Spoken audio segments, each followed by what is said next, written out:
Welcome to Dairy Delivery by the Dairy Star. On today's episode, we start near Postville, Iowa, as we speak to Monica Enyart of Enyart Dairy Farm, who added new technology to their farm, 3 milking robots. Our second conversation takes us to the Scott County Fair that's coming up at the end of July in Minnesota. We spoke with Sarah Wooling as they prepare the Miracle of Birth Center. The third conversation today is with Andrew Goldberg of Deer Creek, Minnesota. The couple has built their dairy farm from scratch, starting with 50 cows in 2006 and will be ready for 450 at the end of summer. Our final conversation is with Melissa Wilson, Associate Professor and Extension Specialist at the University of Minnesota. Melissa is part of our Manure tab and insert in the latest issue, as she will be presenting about manure sampling at the North American Manure Expo at the end of the month. You're listening to Dairy Delivery, all dairy, all the time. This episode is sponsored by DRMS. This episode is brought to you by DRMS. DRMS is excited to introduce Rapid Reports and Bovine Bio, 2 new tools within the Herd HQ platform. Rapid Reports gives you instant access to individual animal data from any web browser on any device. Use TestDay or DartSync data from your processed herd to build and customize reports, sort and filter results, create lists unique to your goals, and drill down to individual cow pages with Cow Compass. Bovine Bio brings flexible, user-defined views of individual cow and heifer data, allowing you to build pages around your priorities, from genetics and reproduction to health and performance, using intuitive, drag-and-drop tools, and custom alerts. Bovine Bio tells the full story of your animals anytime, on any internet-connected device. Herd HQ. See what's happening in your herd. Learn more at drms.org/herd-HQ/what-is-herd-HQ. I'm Michelle Stangler. And I'm Dan Walker, and we're your reporters with the Dairy Star, bringing you the latest in the dairy industry, including hearing from farmers from across the Midwest and beyond. Well, Michelle, I don't know if you've been paying much attention to it lately, but we got another world sporting event going on. Have you been following the World Cup at all? A little bit, but I hear you have a whole family affair watching it. Yeah, and say my son got into soccer a little bit this year. Like we've always done like the rec soccer and the little kid soccer, and now being 7 and more into school, like his classmates have gotten him into this whole Ronaldo versus Messi debate. And we keep going back and forth on it. He's got a book that we read every night about talking about their journeys to, their stardom and how they are some of the best soccer players ever to play. And he's been really dialed into this World Cup. He was a little disappointed when he saw the U.S. lose the other night.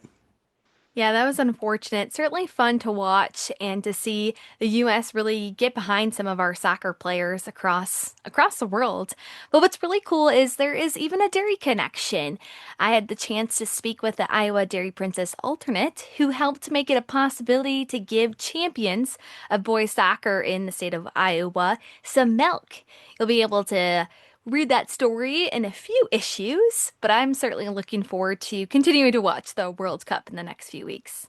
Definitely. Milk's always one of those that's that go-to post-recovery or post-workout snack, post-workout drink. Too much nutrition in it not to have it. So Yeah, well, it's busy summer already. I can't believe it's the kind of middle of July, and soon it'll be Wisconsin Farm Technology Days in the northern part of Wisconsin.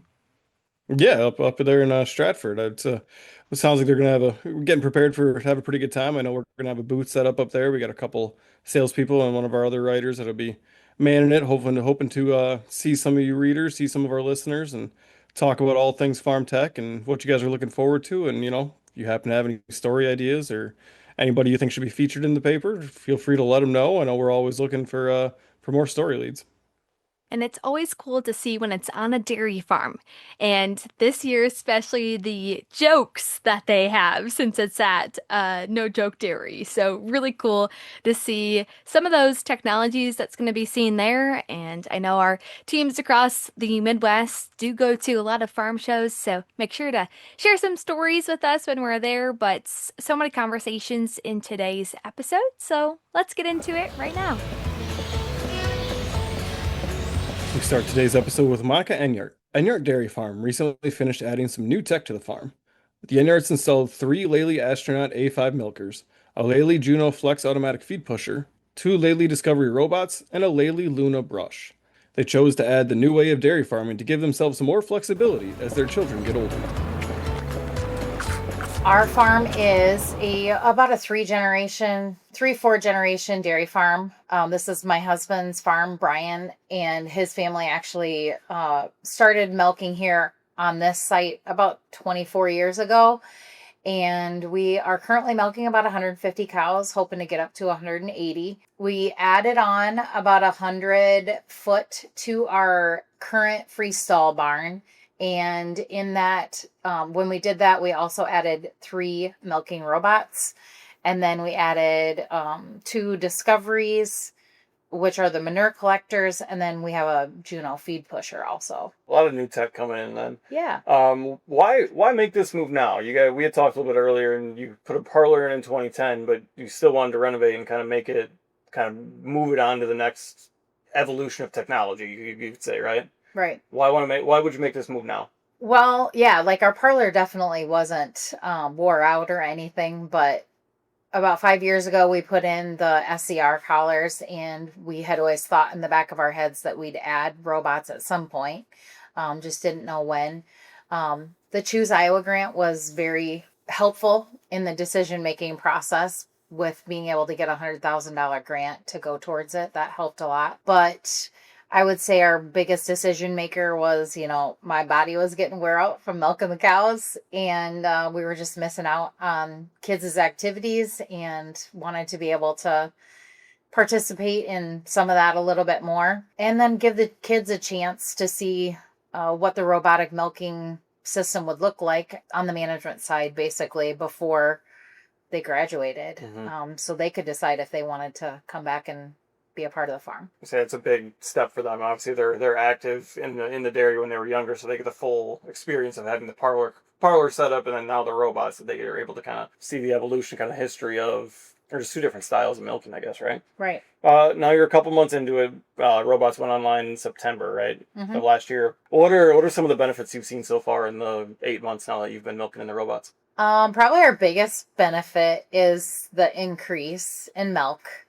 So we've had about a 10-pound increase in milk for the cows, and they just seem so much more relaxed. They're almost like tame.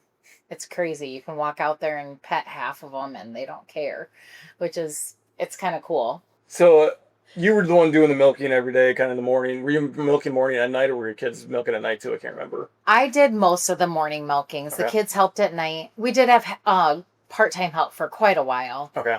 But we lost our part-time help in June of last year because he graduated and Mm-hmm. was going off to college, or going off to get a job, I mean. Mm-hmm. And then the kids helped with evening chores. They'd help a little bit in the morning too. Bradley helped scrape the barn and stuff, and Olivia and Jacob would help with calf chores and whatever else needed to be done. Yeah. So how much has your daily routine changed? Obviously, you're not turning the pump on twice a day. You're managing from the computer and figuring out where to go from there. What does it look like for you now?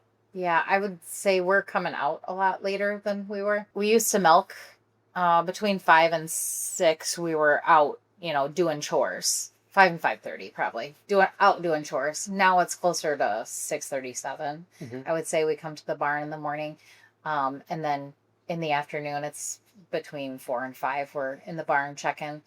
Then sometimes we do a middle of the day fetch if there's cows that need to be fetched, but usually we're in the barn twice a day, and then sometimes in the middle of the day to do little things, but nothing major. I would say we're probably spending about an hour in the barn now. Yeah. Compared to 6. Yeah. What's that been like for you, going from hands on the cows every day when you're doing your milking to just a different management style? It's just a lot different. I don't even know how to explain it, to be honest with you. When you're looking at the cows every day and you see their udders every day, and you know from day to day how they're changing. Now I'm looking at the computer and I'm relying on information or data points that are coming up in the computer that I can see, okay, this cow is off. So it's just, that part is a lot different. Mm-hmm. When you're touching those cows every day, you know what they look like and you can manage it basically just by looking at the cow. And now I'm really relying on data points to look at that information. Yeah. I mean, I'm out in the barn too, Yeah. looking at the cows for sure, but it's just like I would say the data points and the reports on the computer are what really point me to the sick cows first. And I am actually finding a lot more sick cows before they would have been sick, like the pneumonia cows and stuff like that I wouldn't have maybe caught in the barn until they started, or in the parlor until they started reducing in milk. I'm actually catching them earlier, I feel like. So, I mean, there's a lot of things that are definitely beneficial. For sure. Yeah. Easier to solve the problem before it starts than it is to solve it when it's halfway through. Right. So. What kind of advice would you have for someone who's looking to maybe install robots or getting into new technology or anything like that with their farm? My biggest advice would be to go look at robots. Go see them in action, talk to the farmers, ask how they like them, look at different layouts. That would be the other thing. And don't feel like you have to do one big project all at once, because you could do it in stages. We added collars about 5 years ago. We added our feed pusher in 2024. And then this year we added the manure collectors and the milking robots. So we kind of did it in stages. And I mean, just do whatever is most comfortable for you. I mean, don't feel like you have to go build a brand new barn, because you don't have to. There's lots of ways to do it. This episode is brought to you by DRMS. Bovine Bio, part of the trusted Herd HQ platform from DRMS, brings flexible, user-defined views of your individual cow and heifer data. Build pages around your priorities, from genetics and reproduction to health and performance, using intuitive, drag-and-drop tools and custom alerts. Whether you're monitoring a fresh heifer or tracking lifetime trends, Bovine Bio helps tell the full story, anytime, on any internet-connected device. Herd HQ, see what's happening in your herd. Learn more at drms.org/herdhq/what-is-herdhq. It's always cool to see that new technology be implemented on the farm. You can read about the Enyarts and their new technology under the headline Flexibility for the Future on dairystar.com.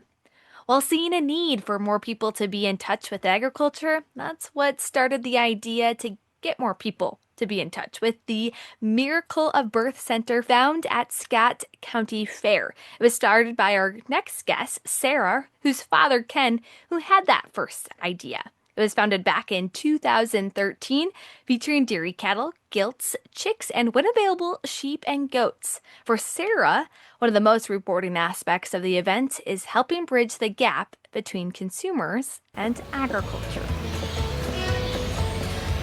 What are a lot of misconceptions that you hear from visitors? Like those bad apples, like what do they have to... Like a common one would be, why are you taking that calf away from the cow?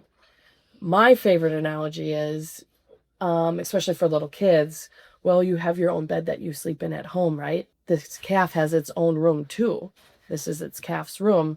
That's the mom's room. And that seems to kind of reiterate that it is okay that there is a gate between them.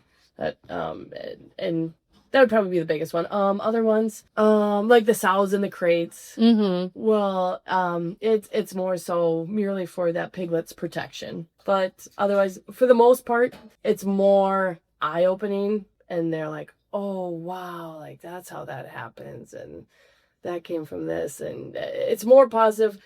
You'll get outlying question here and there, and then you try to redirect it into a positive experience. Yep. and bring it to the same level of how a regular consumer would be able to grasp. Yeah. Is there anything that surprises visitors about the animals? I mean obviously the giving birth part, that really that shocks everyone. It is kind of funny, even you'll hear other women be like, oh my gosh, I didn't know that does that. It's well, it's kind of the same process. We try to interact the industry as much as we can. Mm-hmm. So other companies and whatnot. So there's now there's calving shoots out there. So we are in sponsorship partnership with a company that sells those shoots. So they'll leave us use that shoot and display it during the fair. So we have that there to use. Cool. And we can run the cattle in there. And the more people you can get involved, the more outreach you can have, and that's probably the biggest. We want to make a footprint, and we want to make a positive experience. We want people to think of good things when they think of the cows next to or the pigs or any of the animals. Like, hey, that's okay that that mama pig is in the crate and confined. That's okay because it's safe for her piglets. Then it's not a prison for her. Yeah, that's her room. It's positive. I've never honestly heard that analogy before. I kind of like it. It's my favorite to use. I've never heard that. It's just my logical thinking of how can I relate to this consumer who's like, they're literally upset and right there in your face, and why are you doing this? Why are you mistreating this animal?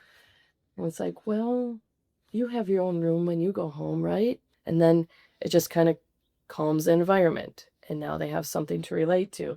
Now they can understand the whole process. Yeah. I mean, your dad's was on the fair board, or still is. Yeah. So like, has been real easy to work with the fair board that way, because they pretty much, my dad is in charge. Oh, okay, that's perfect. But he, for the first year, he drummed up sponsorship to support the expenses, and our biggest expense is probably putting up the cameras and videoing the footage. And so we're continuously adding new footage of past events of cows calving at the fair and all that. And that's probably our biggest expense, because initially we purchased the gates, and then my dad's cousin, he built some of the smaller gates for the smaller animals. And so all of that stuff, my dad drummed up sponsorship through local businesses that he already dealt with, but did not take away from current fair sponsors. Why do you think it's so important for like children and families to get out and be able, to not only see the animals, but like touch them? And for the memorable experience. And in today's society, we are generations removed from the farm. So I think about this all the time. Like, I was blessed to be born on a farm. There are kids out there that have no idea what a farm is. My milk comes from the store, it doesn't come from a cow. It's important to be able to give even just a crack of the population a little bit exposure, because if we don't do anything now, there's going to be a lot of misconception, missed opportunity, and agriculture will be like, a blind eye is turned to agriculture when it's actually the fuel of the world. So even if we can make a difference to one person, it's still a difference. This episode is brought to you by DRMS. Rapid Reports, a new tool within the Herd HQ platform, gives you instant access to individual animal data from any web browser on any device. Use Test A or DartSync data from your processed herd to build customizable reports, sort and filter results, create lists unique to your goals, and focus on the metrics that matter most with user-defined visual alerts. Herd HQ. See what's happening in your herd. Learn more at drms.org/herdhq/what-is-herdhq.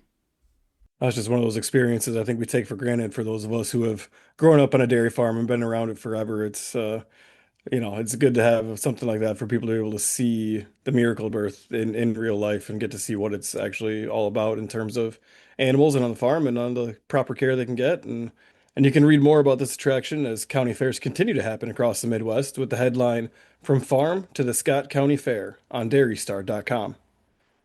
Our next conversation today is with Andrew Goldberg of Goldberg's Lakeview Dairy. After starting with 50 cows, him and his wife are now on their way to milking 450 with an expansion project finishing this summer. Dairy farming has been a dream since they were young, and now they are growing their dairy the way they want to, while being mindful of challenges of the past. Andrew started 20 years ago, and he's still milking cows. It's changed a lot from when you started to where you're at now, hasn't it? Yeah, I think I was probably getting paid about the same, but yeah, definitely, I would say in the last 10 years especially. So you started with a compost barn and 60 cows. Talk a little bit about what you've been able to, the project you're working on that you're trying to complete this summer. So when I first started, I built a swing parlor and I had a compost barn. They were kind of the rave back then, but I think it was like I had room for about 65, 70 cows on the original compost pack, and then I built my first sand freestall in a hay shed. Basically remodeled it, and we had a 2-row sand freestall barn, and then we had a lot of people come and visit us when we had both, because there was a lot of people then that were curious about sand.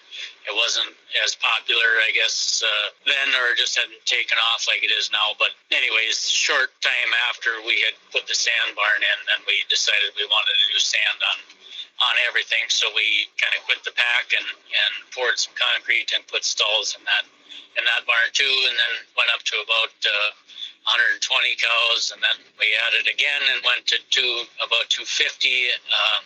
That was probably, well, we took down the original, what was the compost barn, and built a barn in 2015 that was a warm freestall, was insulated and sand freestall in that, and then directly off the back of the holding area, kept the whole parlor and holding area much warmer, and then we went up to 250, like I said, and then now we have taken down 2 more buildings that were kind of in prime real estate, and built a 180 by 300 tunnel ventilated insulated building for an extra, well, there's about 350 cows in that pen, so we're going to be up to about 450 total cows, but with our dry cow, our close-up dry cows in that building also. So far-off dry cows will be over at our heifer site, and then we'll have the close-up, the pre-fresh in the same building as the lactating herd. So. And you started when the milk price was almost like it is yet now, and it's fluctuated. Seems like every year there's spikes up and spikes down. How have you been able to maintain and continue to add on to your dairy during obviously very volatile times in the dairy industry? Well, I guess I think one of the key things was I can remember getting a lot of pushback from my family when I wanted to start doing some custom harvesting, and also when I wanted to start doing the custom heifer raising. So those are other 2 side ventures that we kind of had, and there's years when we do the analysis and they don't bring in that much money, but they also are a fairly consistent cash stream. Like we kind of know what we can bank on there. That helps. I mean, I'm sure a lot of farmers, you kind of get into your rhythm, or okay, this is what I'm going to use to pay for this or whatever. So a lot of times it's whether it's okay, this first and second crop hay custom harvesting check is going to cover my side dress fertilizer or whatever. I mean, you kind of shuffle things around just to try and use borrowed money as little as possible. I mean, I think that one thing that I really kind of kept in the front of my mind was I really wanted to make sure that any money that I borrowed was high rate of return debt. So, comparing debt to debt is not the same. 2 farms can have the same dollar amount of debt, but what is that debt returning? Is it something that you can you make a great return on and you're generating lots of cash with that debt, or is it something that's a very slow rate of return? Those are hard things to, hard payments to make when the belt gets tightened on you and the cash just isn't there, from the milk check. So I think that's probably the biggest thing. I haven't bought a lot of land.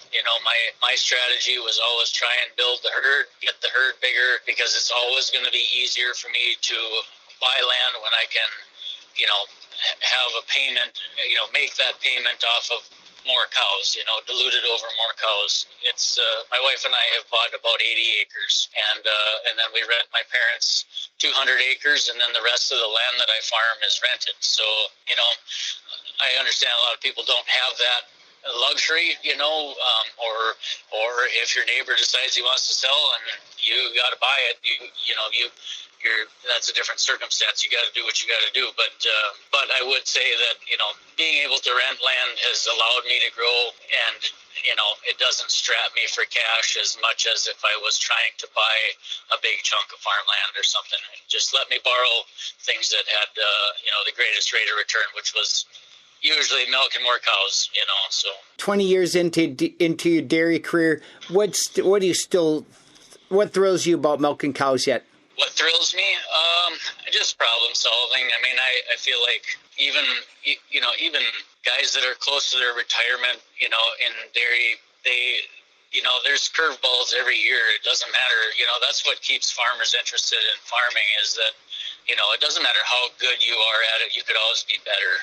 And so I think that there's something that gets thrown your way that you didn't see coming.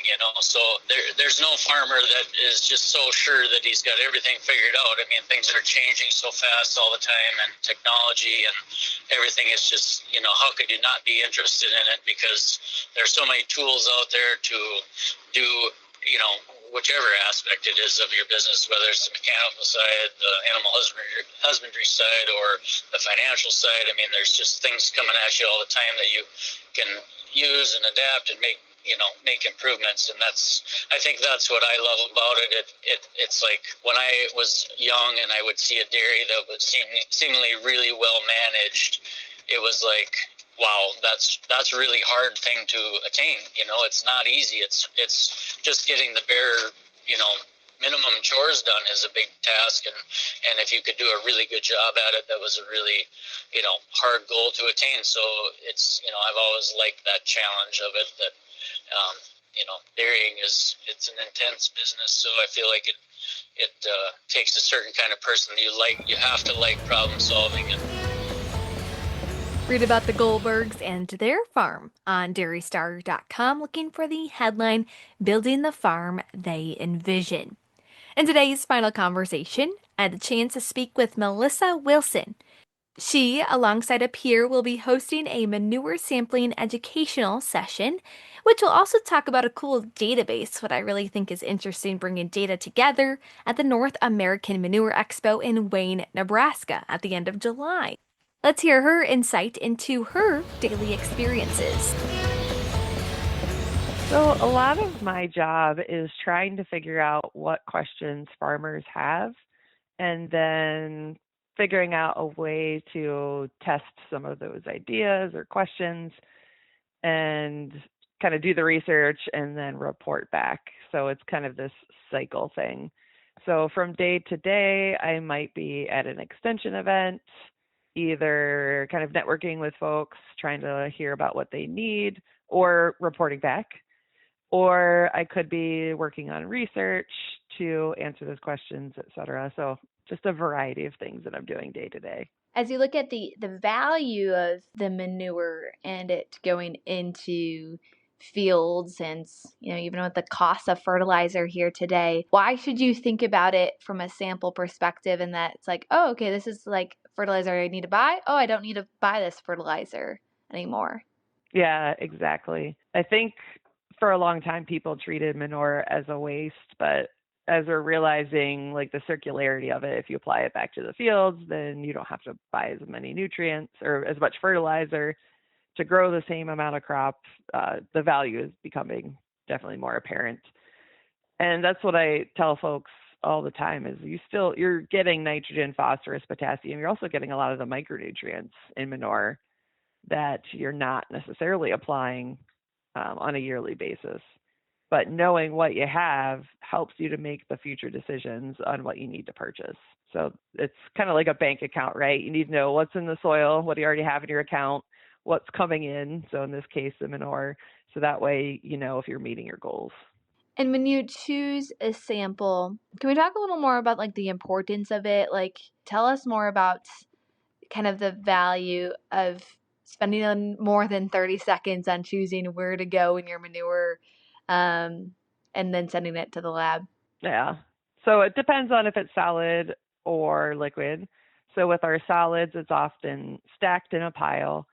And if people just go and like grab a sample off the top and then put it in a bag and send it off, it's not going to be representative of what's underneath. The top has been rained on, there's been wind blowing across it, so that will kind of turn it into more of a crust. And that is definitely not reflective of what's in the rest of the pile. And then in some piles, like you might find that there are clumps where the urine is more heavy versus clumps where the feces is more heavy, or maybe there happened to be more clean sawdust or whatever the bedding is in one area and less of the kind of dirtied up stuff. So if you grab a sample just from one of these areas, it's not going to represent what's in the whole pile. So we often recommend, if you can, try to sample from the middle of the pile, from a few inches near the surface, kind of move that crust off and then sample in there, from near the top, near the bottom of the pile, and getting just like little handfuls and mixing them in a 5-gallon bucket and then taking a subsample of that, you're much more likely to get better results. They say that if you don't sample your manure and just make assumptions based on like standardized national book values, you could be up to 40% off on your nutrients. Versus if you just take one grab sample, that knocks it down, but it might be like 25 to 30%. Versus if you take a lot of random samples, mix them together well, and then send that off, you're closer to 10 to 15% off of, you could be up to 10 to 15% off. So that just goes to show that sampling is really important. So that's a solid. With our liquids, the thing about liquids is the solids will settle out over time, and that's kind of where you get more sludge on the bottom, and certain nutrients go with that sludge, like phosphorus. Phosphorus likes to be attached to sludge, so it'll settle towards the bottom. Nitrogen can be kind of floating in the liquid. It can be in the bottom as well. And potassium is kind of similar. It kind of just stays suspended, but also will settle out at the bottom. So we've actually seen pump outs where we sample every, half an hour, and we'll see that first flush, a huge flush of nitrogen when they put the pump and it settles at the bottom. And then the phosphorus levels kind of decline as they're pumping and agitating, and it gets more spread out over the entire volume. And then at the end, as it's starting to really just catch the stuff at the bottom, more sludge comes through, and we'll see the phosphorus levels skyrocket again. So that's just one example of why agitation is important, but also making sure you're sampling kind of throughout the pit being drained. Again, you can read that story as part of our manure tab. Look for the headline, Best Practices for Manure Sampling on dairystar.com. I would like to thank today's sponsor, DRMS.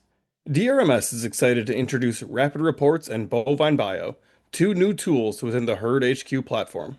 Learn more at drms.org/herd-HQ/what-is-herd-HQ. Herd HQ. See what's happening in your herd. We have all these stories and plenty more for you in this issue of the Dairy Star. We talked about it with our Melissa Wilson interview, but we have a manure tab in the latest issue. This is a special section just full of stuff. Maybe you thought I was going to say something else, but it's stuff.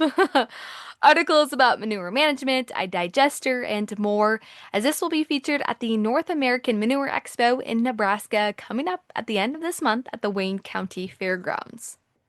And this issue's Our Side of the Fence features some of our milk processors. We spoke with processors from around our readership area as we asked about how their companies have modified their processing plants, how they continue to adapt to the ever-changing markets, and why the dairy industry is important to them. One product I know that a lot of processors are really diving into is whey and some of those byproducts of cheese. So certainly looking forward to reading that perspective in this issue's Our Side of the Fence. But here, another story. Our Wisconsin reporter Stacy Smart visited the 2020 winner of our annual Great Christmas giveaway, Paige Conley. Conley won a heifer calf, Angel, in 2020, and for the next 5.5 years shared a precious bond. On June 5th, though, Angel was struck by lightning and passed away. So, a heartfelt story right there. Our Proud of Our Dairy Roots section continues with the life of Dick Beardsley.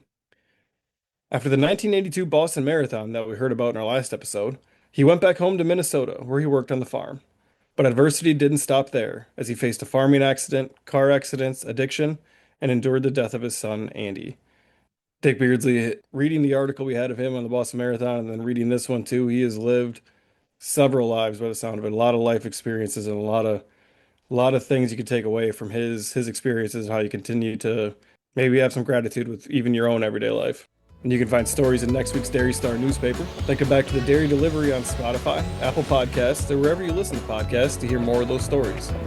Rate and subscribe, And if you or someone you know is interested in being featured in the Dairy Star or on Dairy Delivery, reach out to us at dairydelivery@dairystar.com so we can continue sharing all dairy all the time.